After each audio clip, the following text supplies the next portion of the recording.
రాష్ట్రంలో మహిళా సంఘాలను ఆర్థికంగా బలోపేతం చేస్తున్నట్లు తెలిపారు సీఎస్ శాంతికుమారి.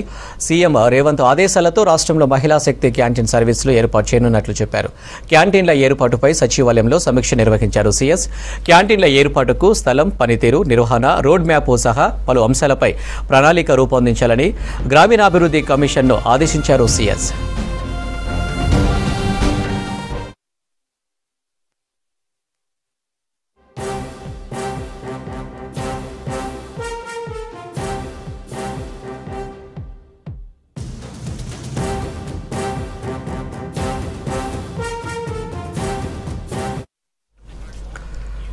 రాష్ట్ర వ్యాప్తంగా అన్ని ప్రధాన కార్యాలయాలు, కలెక్టరేట్లు, పర్యాటక ప్రాంతాలు, దేవాలయాలు, బస్టాండ్లు, పారిశ్రామిక ప్రాంతాల్లో ప్రత్యేకంగా క్యాంటీన్లను ఏర్పాటు చేయనున్నట్లు తెలిపారు సీఎస్.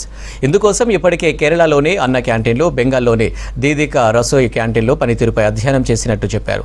రానున్న 2 నెలల్లో కనీసం 150 క్యాంటీన్లు ఏర్పాటు చేసేందుకు కృషి చేస్తామన్నారు. ఈ క్యాంటీన్ల నిర్వహణను గ్రామైక్య సంఘాలకు అప్పగించి ప్రత్యేక శిక్షణ ఇవ్వనున్నట్లు చెప్పారు సీఎస్.